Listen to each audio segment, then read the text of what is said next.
Hello everyone. Present लेक्चरमध्ये आपण final अकाउंटचे काही इम्पॉर्टंट कन्सेप्ट्स बघणार आहोत. त्याच्यामध्ये फर्स्ट कन्सेप्ट आहे बॅड डेब्ट्स. ठीक आहे.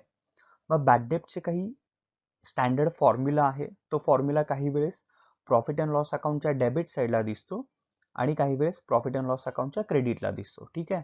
मग तो डेबिटला कधी दिसतो आणि क्रेडिटला कधी दिसतो ते आपण बघणार आहोत आता. ठीक आहे. पहिल्यांदा आपण समजून घेऊ बॅड डेट्सचा अर्थ काय असतो. बॅड डेब्ट्स म्हणजे पैसे आपले बुडालेत. ठीक आहे.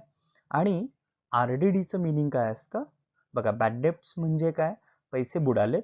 आणि आरडीडी म्हणजे जे पैसे बुडणार आहेत त्याचे तुम्ही आधीच प्रोव्हिजन करून ठेवली आहे, तरतूद करून ठेवली आहे, त्याला आरडीडी असं म्हणतात. Reserve for doubtful debts. Reserve for doubtful debts. ठीक आहे. आधी आपण स्टँडर्ड फॉर्म्युला बद्दल बोलू. त्याचा स्टँडर्ड फॉर्म्युला काय आहे बघा. Bad debts add new bad debts add new RDD आणि लेस ओल्ड आरडीडी हा स्टँडर्ड फॉर्म्युला आहे. ठीक आहे. आधी त्याच्याबद्दल बोलू. हे कन्सेप्ट आपल्याला कळाले की तो मग डेबिटला कधी कधी लिहायचा आणि क्रेडिटला कधी लिहायचा हे समजेल आपल्याला. बघा, ओल्ड बॅड डेब्ट्स म्हणजे काय, जे आधी बुडालेत सुरुवातीला, वर्षाच्या सुरुवातीला. ठीक आहे. ऍड न्यू बॅड डेट्स म्हणजे त्या पर्टिक्युलर इयर मध्ये किंवा इयर एंडला जे बुडालेत त्याला आपण न्यू बॅड डेट्स असं म्हणतो. ऍड न्यू आरडीडी जी आपण वर्षाच्या शेवटी किंवा त्या पर्टिक्युलर इयर मध्ये जी प्रोव्हिजन करून ठेवली आहे नवीन, त्याला आपण न्यू आरडीडी म्हणतो. या तिन्हीची टोटल केली जाणार आहे, या तिन्हीची ऍडिशन केली जाणार आहे. ठीक आहे. हा, आणि या टोटल मधून आपण जेव्हा ओल्ड आरडीडी लेस करेन, ओल्ड म्हणजे काय, जी वर्षाच्या सुरुवातीला किंवा लास्ट इयरला आपण जी प्रोव्हिजन करून ठेवली होती ती प्रोव्हिजन त्याच्यामधून लेस केली जाईल.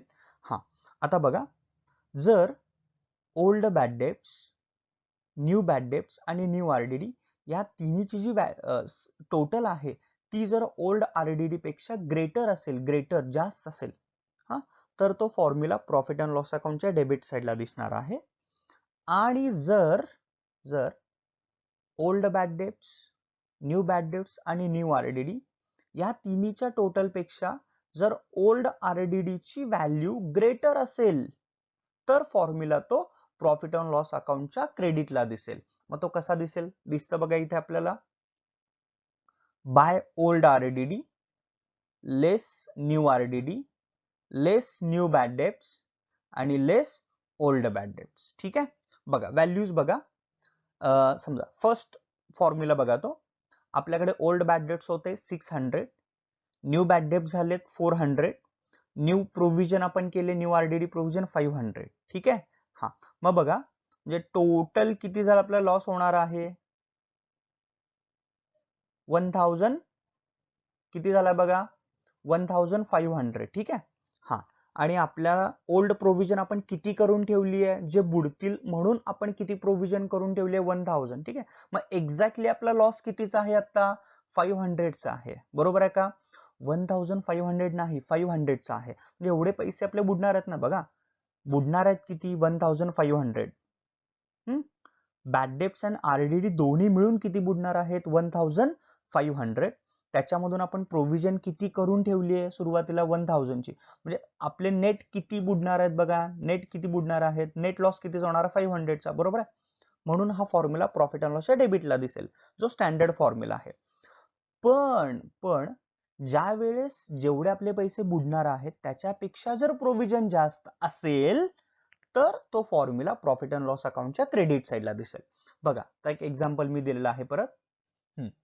आता हाच आपण फॉर्म्युला घेऊया ना, किंवा हेच एक्झाम्पल बघू. समजा आपण आपले बुडणार आहेत किती बघा, 1500. ठीक आहे. आणि आपण प्रोव्हिजन करून ठेवली आहे 2000ची. आपले ऍक्च्युअली किती बुडणार आहेत, 1500, बॅड डेब्ट्स प्लस आरडीडी मिळून. ठीक आहे.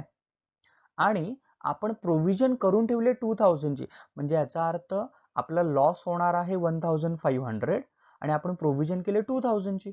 म्हणजे 500 एक्सेस आपल्याकडे शिल्लक राहणार आहेत ना. बरोबर आहे का, जे बुडणार नाही आहेत. हा, मग तसंच मी दाखवलंय बघा. ओल्ड आरडीडी आहे 2000. ठीक आहे.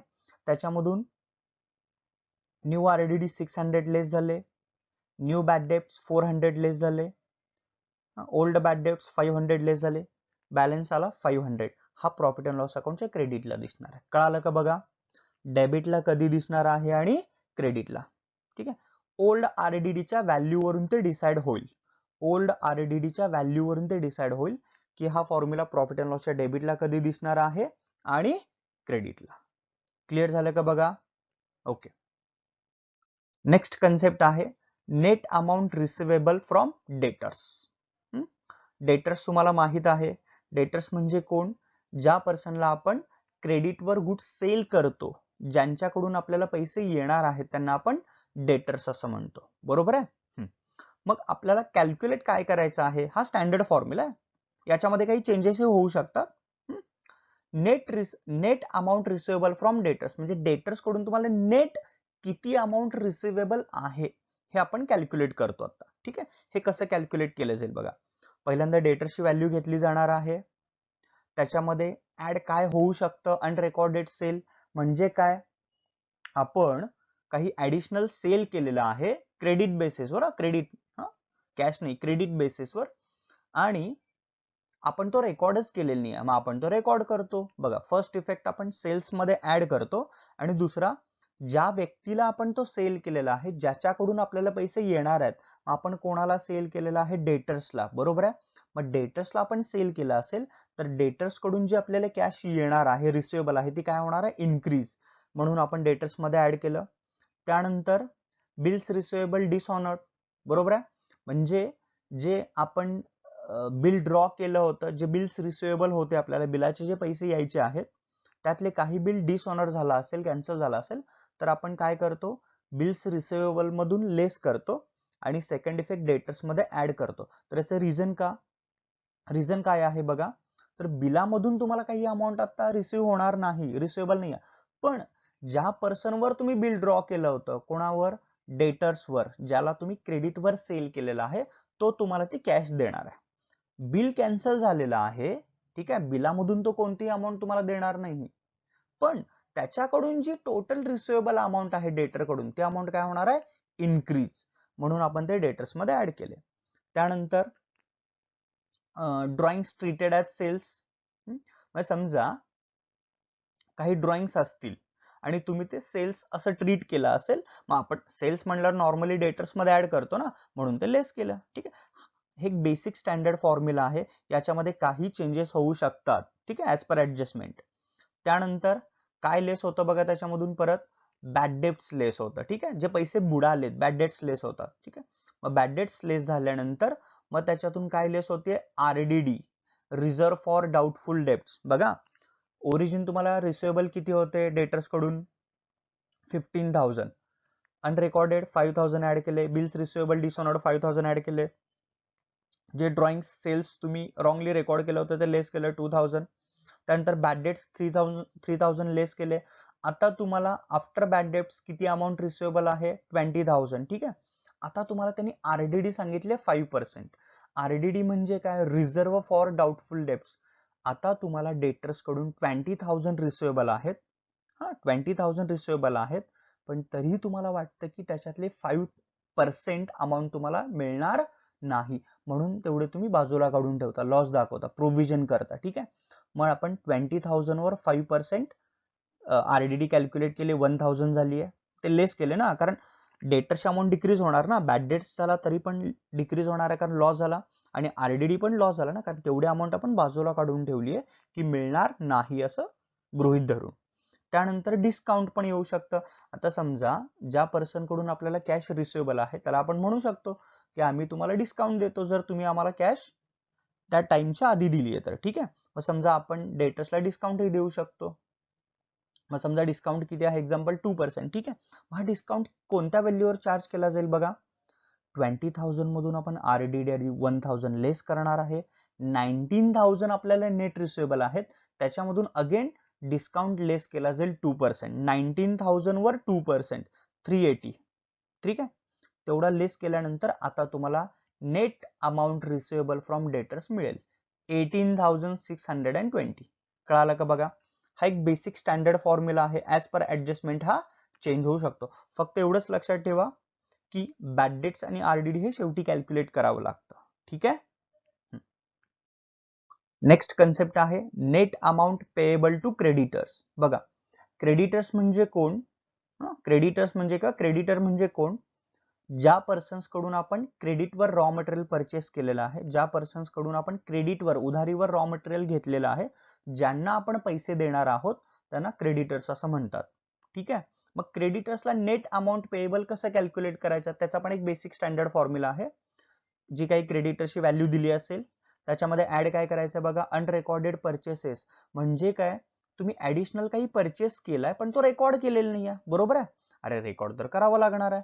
मग आपण काय करणार, जे अनरेकॉर्डेड आहेत परचेस ते फर्स्ट परचेस मध्ये ऍड करणार, आणि दुसरं ज्यांच्याकडून आपण परचेस केलेलं आहे त्यांना पैसे तर द्यावे लागणार आहेत ना, बरोबर आहे का?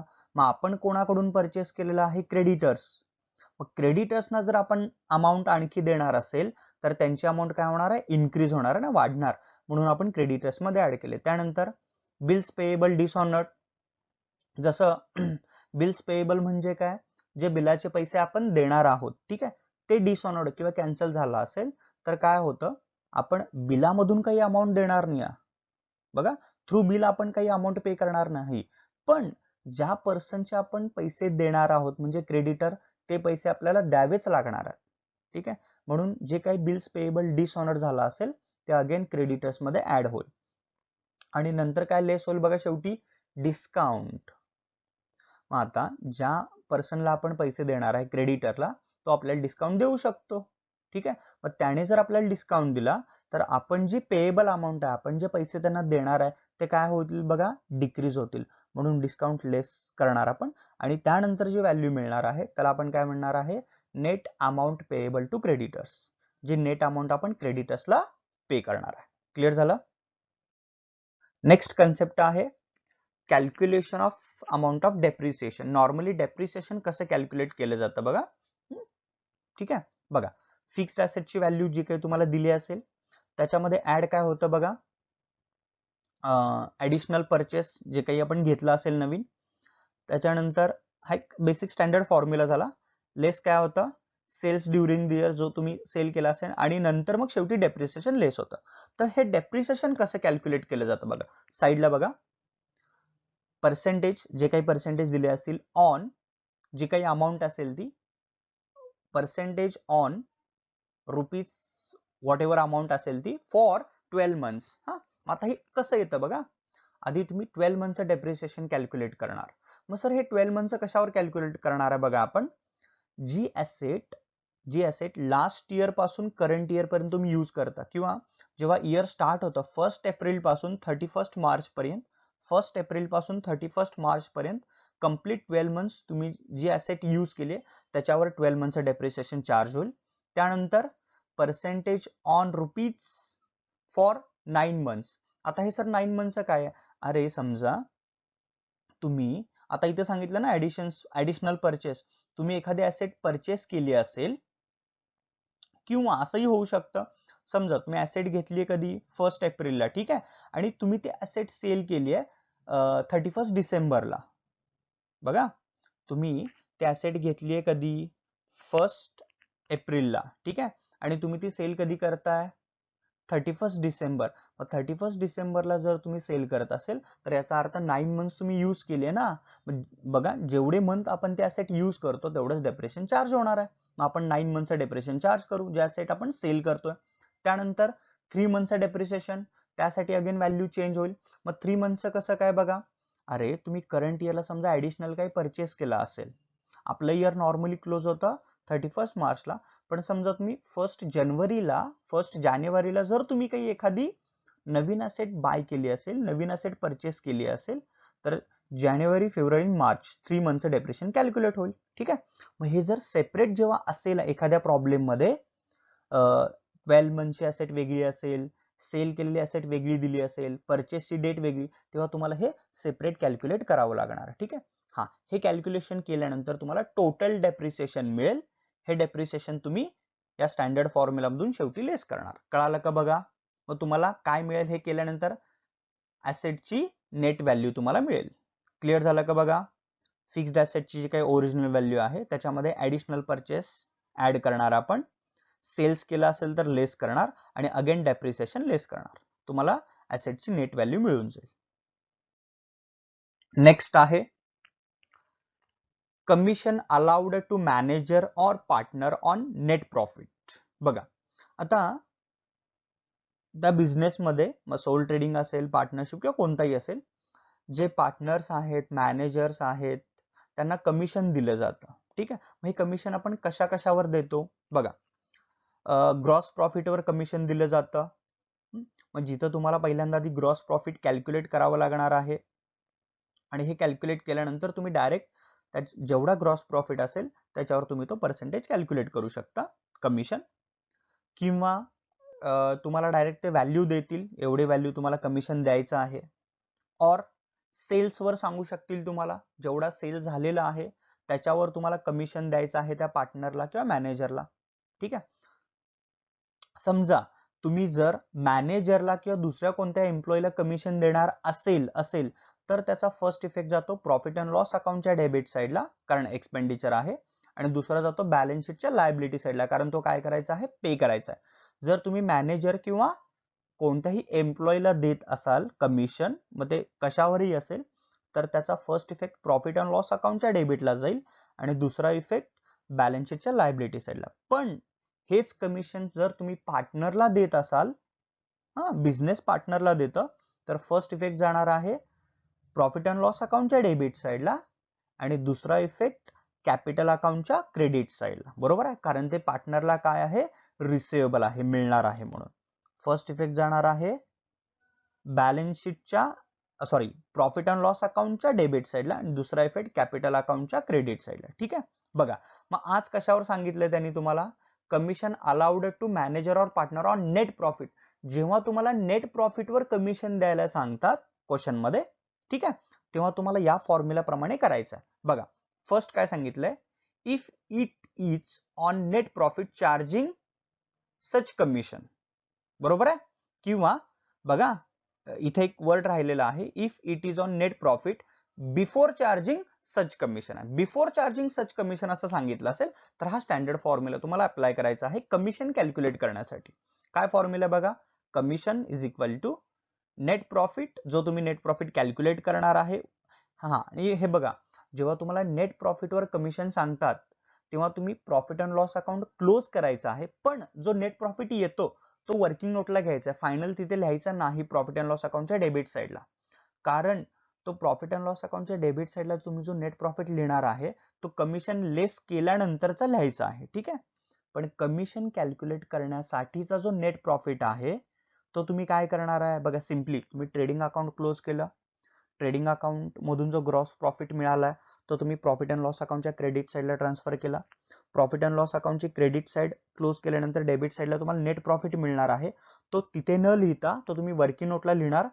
ठीक आहे. जर हे कमिशन असेल तर मग फॉर्म्युला अप्लाय करून कमिशन कॅल्क्युलेट करणार आहे, ते कमिशन तुम्ही प्रॉफिट अँड लॉसच्या डेबिट साईडला लिहिणार. ठीक आहे. जर मॅनेजरला देत असेल तर सेकंड इफेक्ट लायबिलिटीला जाणार, जर पार्टनरला देत असेल तर सेकंड इफेक्ट कॅपिटल अकाउंटच्या क्रेडिट साईडला जाईल. पण जेव्हा तुम्ही प्रॉफिट अँड लॉसच्या डेबिट साईडला हे कमिशन लिहिणार आहे, मग जो तुम्ही नेट प्रॉफिट वर्किंग नोटला कॅल्क्युलेट केलाय त्याच्यामधून हे कमिशन लेस करून मग तुम्हाला नेट प्रॉफिट मिळणार आहे. सर दोनदा मी कॅल्क्युलेट करतो, दोनदा नाही. जो नेट प्रॉफिट आपण वर्किंग नोटला कॅल्क्युलेट केला होता तो आपण कमिशनच्या आधीचा होता ना, बरोबर आहे का? मग तो कमिशन लेस करून मग नेट प्रॉफिट तुम्हाला मिळणार आहे, तो तुम्ही पार्टनर्स मध्ये डिस्ट्रीब्यूट करणार. ठीक आहे. बघा हा फॉर्म्युला कधी अप्लाय करायचा तुम्हाला, जर तुम्हाला काय सांगितलं असेल, commission on net profit before charging such commission असेल तर बिफोर चार्जिंग काय फॉर्म्युला बघा, नेट प्रॉफिट जो तुम्ही कॅल्क्युलेट करणार आहे इनटू रेट ऑफ कमिशन जो क्वेश्चन मध्ये दिला असेल अपॉन 100. ठीक आहे, तुम्हाला कमिशनची व्हॅल्यू मिळेल. और आणखी काय सांगू शकतात तुम्हाला, if it is on net profit after charging such commission, after charging such commission सांगितलं असेल तर फॉर्म्युला थोडा चेंज होईल. काय फॉर्म्युला बघा, commission is equal to net profit into rate of commission upon 100 plus rate of commission. कळालं का बघा, बिफोर चार्जिंग सच कमिशन आणि आफ्टर चार्जिंग सच कमिशन. हे तुम्हाला जर त्यांनी नेट प्रॉफिटवर कमिशन सांगितलं असेल तर कंपल्सरी हे फॉर्म्युला अप्लाय करूनच तुम्हाला कमिशन आधी कॅल्क्युलेट करावं लागणार आहे. नेट प्रॉफिट वर्किंग नोटमध्ये कॅल्क्युलेट करा, मग त्याच्यामधून तुम्ही कमिशन कॅल्क्युलेट करा. ठीक आहे. मग ते कमिशनचा इफेक्ट आधी सेपरेट तुम्ही द्या प्रॉफिट अँड लॉसच्या डेबिट साईडला, आणि जर हे कमिशन तुम्ही मॅनेजरला किंवा एम्प्लॉईला देत असेल तर सेकंड इफेक्ट लायबिलिटी साईडला, आणि जर कमिशन पार्टनरला देत असेल तर सेकंड इफेक्ट कॅपिटल अकाउंटच्या क्रेडिट साईडला. आणि मग हे कमिशन रेकॉर्ड झाल्यानंतर जो नेट प्रॉफिट तुम्ही कॅल्क्युलेट केला होता वर्किंग नोटला त्याच्यामधून हे कमिशन लेस करा, मग तुम्हाला एक्झॅक्टली नेट प्रॉफिट मिळून जाईल. ठीक आहे. Next provident funds.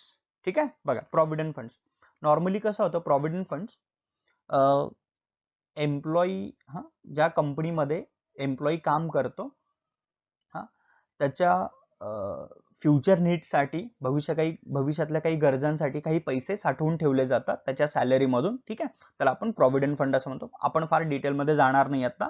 ठीक आहे. प्रॉव्हिडंट फंडचं एखादा आपण टॅक्स जेव्हा लेक्चर घेऊ तेव्हा आपण याच्यामध्ये ते क्लिअर करू. प्रॉव्हिडंट फंड्स बघा, जेव्हा एम्प्लॉई रिटायर होतो, ठीक आहे, एम्प्लॉई जेव्हा रिटायर होतो तेव्हा त्याला काही अमाऊंट दिली जाते किंवा अमाऊंट काही मिळते. ठीक आहे. त्याला आपण प्रॉव्हिडंट फंड असं म्हणतो.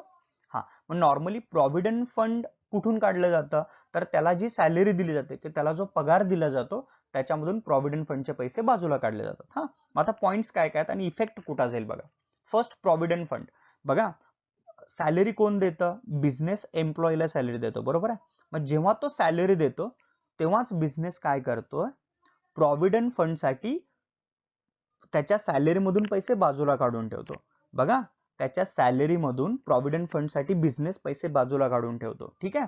मग याचा अर्थ प्रॉव्हिडंट फंड मेंटेन कोणी केलाय, बिझनेसनी केलाय, बरोबर आहे.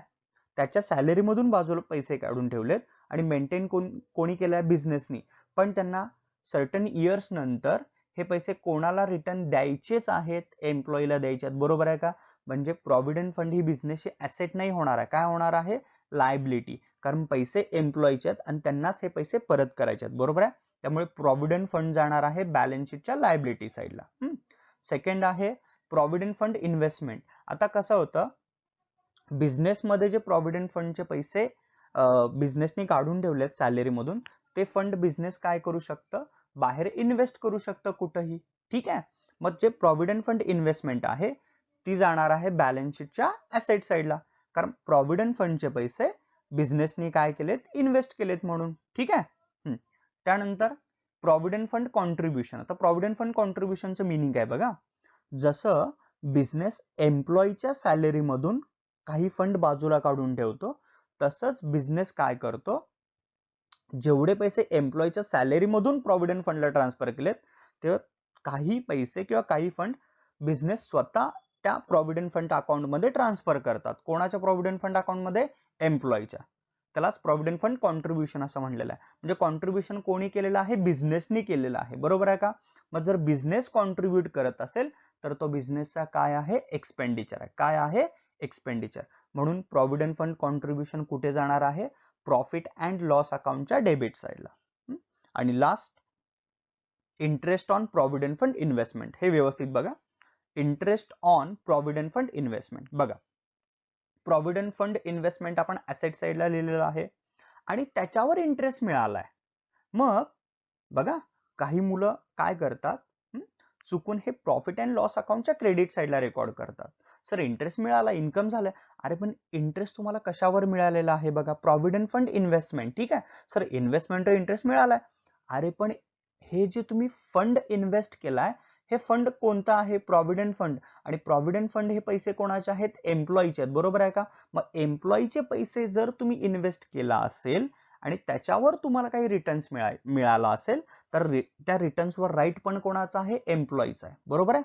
त्यामुळे हा जो काही इंटरेस्ट मिळालेला आहे प्रॉव्हिडंट फंड इन्व्हेस्टमेंटवर, हा डायरेक्ट लायबिलिटी साईडला प्रॉव्हिडंट फंड मध्ये काय होईल, ऍड होईल. कळालं का बघा. प्रॉव्हिडंट फंड इन्व्हेस्टमेंटवर जो काही इंटरेस्ट मिळालेला आहे तो डायरेक्ट लायबिलिटी साईडला प्रॉव्हिडंट फंड मध्ये ऍड होईल, कारण ह्या इंटरेस्टवर राईट कोणाचा आहे, एम्प्लॉईचा आहे. मग त्याच्यावर जर इंटरेस्ट मिळाला असेल तर प्रॉव्हिडंट फंडची अमाऊंट काय होणार आहे, इन्क्रीज होणार. क्लिअर झालं का बघा. Provident fund liability, provident fund investment asset, provident fund contribution profit and loss account debit आणि interest on provident fund investment balance sheet liability side provident fund मध्ये ऍड करणार. ठीक आहे, थँक्यू.